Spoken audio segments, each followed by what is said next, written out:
Hello guys, magandang araw sa inyo. Welcome back ulit sa channel natin. Ituturo ko sa inyo kung paano mag-bend ng ganito na U-type na walang putol guys. Support to support tayo. Pero bago ang lahat guys, intro muna tayo.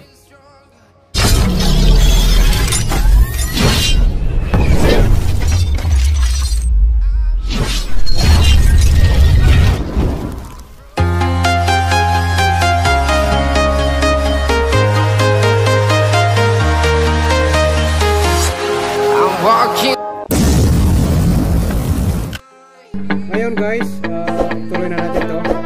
Paano ba mag-bend ng ganito na may support na tayo ng ganito? Naka-ready na yung support natin.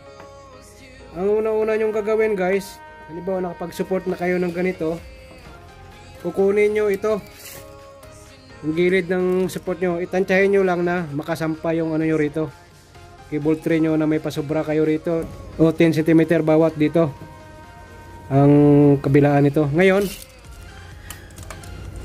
kukunin nyo ito, yan, mula dito maglagay kayo dito ng diretso para makuha nyo yung sukat nito. Pwede rin dito, yan, para makuha nyo, matansya nyo dito. Kukunin nyo ganito, kukunin nyo na yung actual measurement ng support na ito, isasampa nyo dyan. Ngayon palagay natin ito is 39.5 sa actual. Kung anong ginawa mo dito na travel, yun ang minus mo. Pero pwede natin yan padaanin sa formula guys. Halimbawa ito ang travel natin, travel is 100 mm times divide 50 times 5 equals, ganyan yung lalabas. Ang lalabas is 10. Yan, answer yan. Ito yung answer. Pero para hindi kayo malito, ang gagawin nyo, kung anong travel nyo rito, yan ang ibabawas nyo sa actual na sinukat nyo rito guys. Yan ang kalalabasan kahit anong size ng cable tray guys. Yan ang tatama yan dito. Paglapag mo rito, saktong sakto yan. Ngayon, nakuha na natin travel. Panaliwanag ko na sa inyo kung ano ang ginawa nyo travel guys. Yun ang may minus sa actual length nyo. Ito is actual length 39 cm or 390 mm. Actual length ito. Ang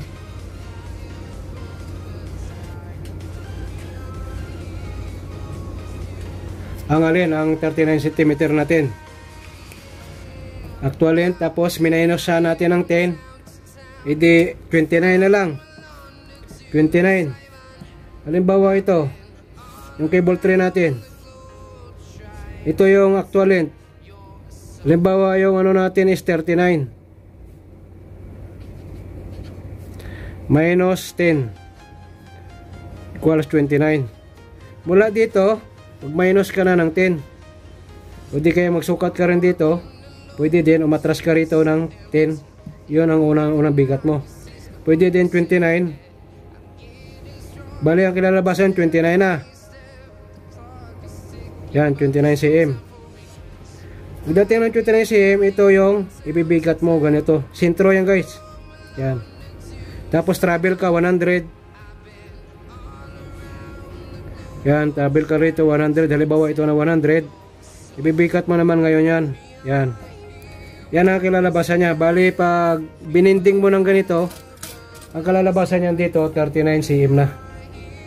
Pag ginananyan mo na, halimbawa nabinding mo na ng ganyan, yan,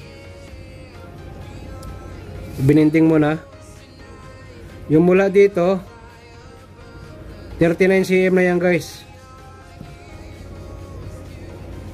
39 cm mula dito. Yan. Tapos sa 90 tayo. Pag sa 90 naman, unahin muna natin to para di kayo malito. Pag sa 90, kahit anong size ng tray, 100 yung ibibikat nyo, 100 times 0.80 equals 80.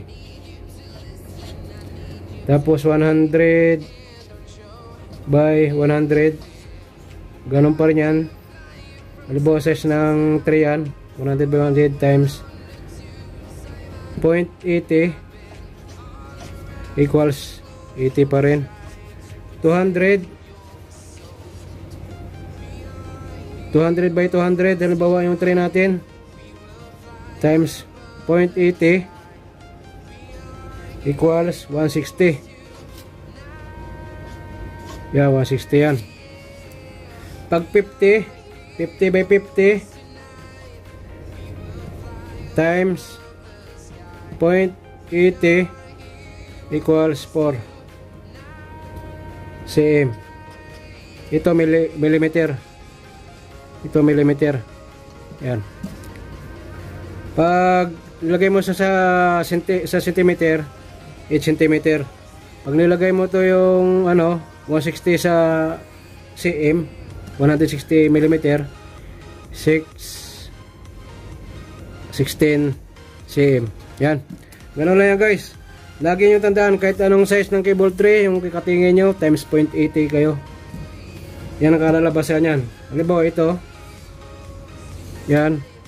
Itong size ng kakatingin natin is 100 by 100. Cutting ka rito, bikat mo. Dahil 80 ka, 4 cm dito, 4 cm ka rin dito. 45 degrees lang yan. Yan. Pag tapos travel mo 100, halimbawa 100 travel, bikat ka ulit dito. Yan. 4 cm ka ulit dito. 4 cm ka ulit dito. Yan na magiging 90. 45 mo rin ito, 45 degrees. Pag binend mo na ng ganon, yan, ganyan na ganyan mayari dyan. 90 degrees na yan. 45 degrees dito, 45 degrees dito. Ganun lang yan guys. Ngayon itutuloy natin to. Ito kung paano ba. Ito halimbawa may ako dito. Ito yung halimbawa ito yung cable tray. Ginawa ko na kagaya ng cable tray. Ito sa 50 by 50 by 50 mm kwadrado. 50 yung side, 50 yung side, 50 yung alalim. Kaya 50 by 50. Ngayon, ito na nakuha na natin yung actual length. 39. Diba sinabi dito 39. Kasi dito yung support natin, gilid ng support natin. Ito yung kinukuha natin. Kukuha tayo dito ng 39 ngayon. 39 cm.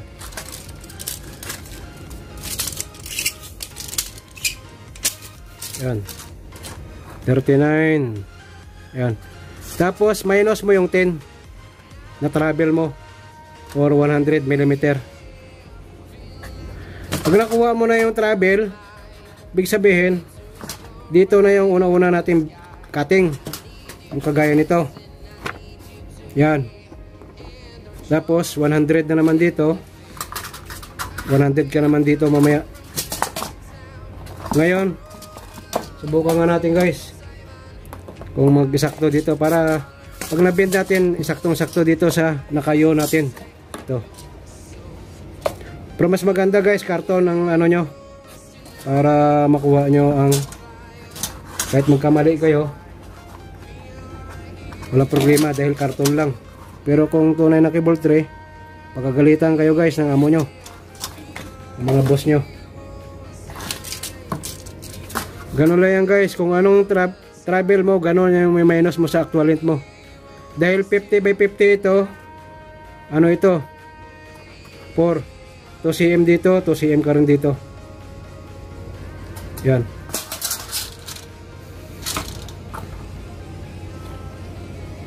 Ganun lang ang pag ano ng cable tray guys. Dapat practice lang. Practicein nyo. Makukuha nyo rin yan.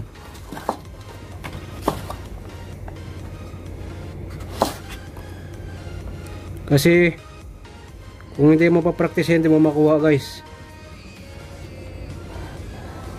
Yan. Ngayon ito na siya. Yung sinasabi na travel, ito na ngayon 100. Bali magsukat tayo ng 100 dito. mula dito sa kanto na to, kasi kakatingin natin mamaya yan. Yan. Bali 100 ito millimeter. Pag sa centimeter, ano na siya, 10 cm lang. Walang eskwala guys, ito pwede na, ito yung ano, lagari lang.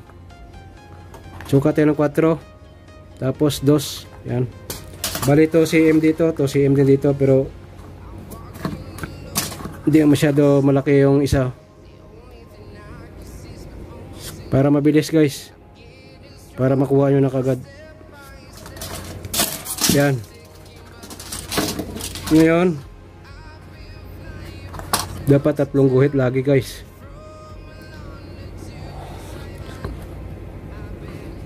Yan.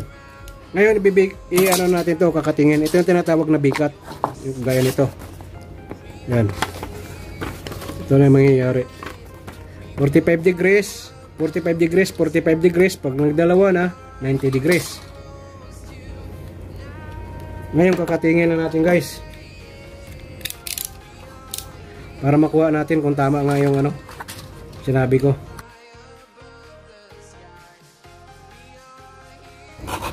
Yan. Ngayon, ayan na, forma na natin. Lagyan natin ng masking tape guys, para hindi maghiwalay-walay.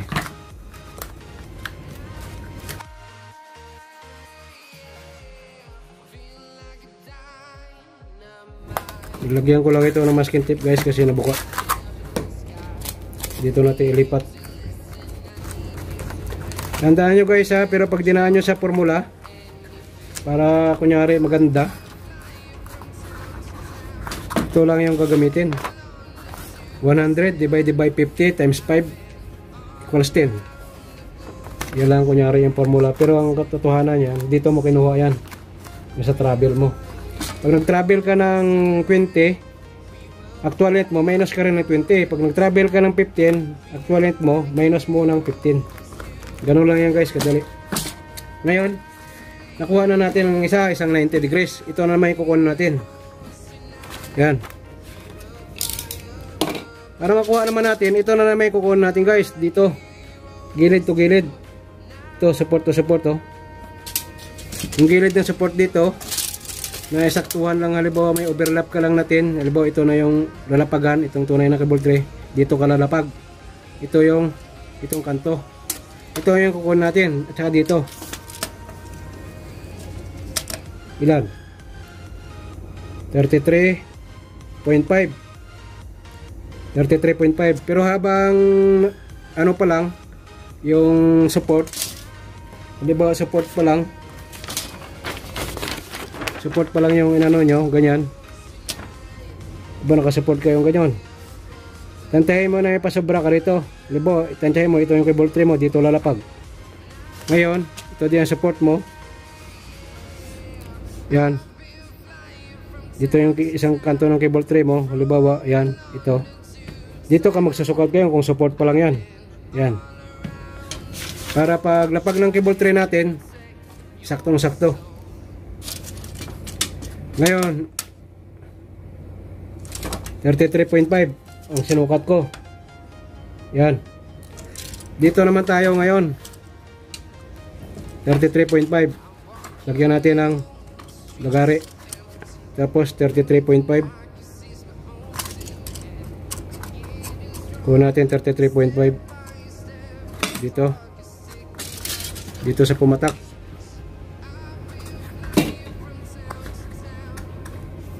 Bali 33.5. Yan, dito. Minus ka na naman ng 10. Yan, minus 10, dito pumatak. Dito natin ibibikat. Yan. Dito natin ibibikat na yung kanto na ganito. Ito, yan. Laging dito guys ha, hindi dito ha, dito. Yan, dito, lagi dito. Ngayon, Ito na. Guhitan natin. Ayan. Tapos guhitan din natin dito. Ipasuka tayo ng 2, dalawang 2. Ayan.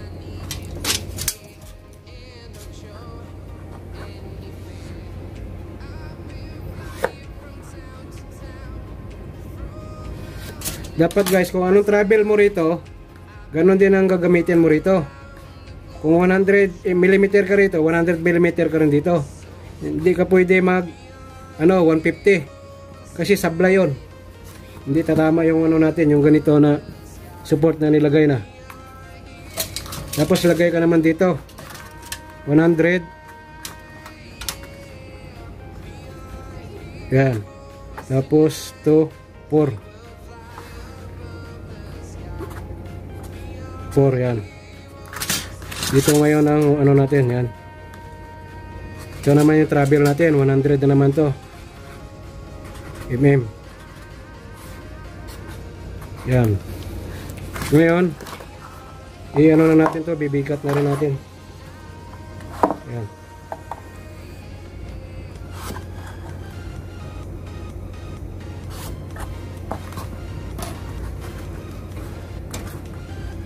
Yan. Kasi lagi nauna yung support guys, hindi muna cable tray muna bago ang support. Kung paano kung malaki yung cable tray, hindi naman 50x50 lagi yung cable tray na unahin mo muna ang ibibitin mo doon. Hindi mo lalagyan ng support.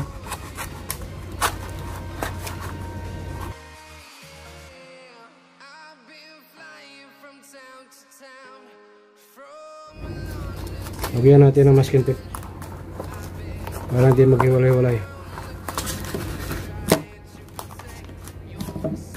Ngayon isalpak na natin to. Yan. Sakto siya. Yan. Ito na yung natin, cable tray. Nasalpak na. Yan. Sana guys na na kuha nyo yung paliwanag ko. Kung yung rito actual length, kung anong ginawa nyo na travel, yun ang may minus sa actual length nyo. Ganon din dito. Simukat kayo rito pag another na 190 na naman, ganon din ang gagawin nyo guys. Actual length, tapos dito kayo lagi sa labas. Ito, labas to labas. Dito, tsaka dito. Tapos yung sa 90 natin, lapad ng 3 times 0.80. Kahit anong size ng cable tray times 0.80 tayo guys. Tapos meron ako mga video dyan guys sa pag-offset, kung paano pag-offset, kung paano magkuha ng travel din. Panoorin nyo lang. Sige guys, salamat sa panonood. Sana natutunan nyo yung ang paliwanag ko sa ganito. Napakasimple lang, madali lang siya gawin. Ingat kayo lagi kung saan kayo naroroon. Hanggang sa muli, paalam. And I got your little boo telling me she love me. I got this one, that one. Damn, it's gonna be a long night. Yeah.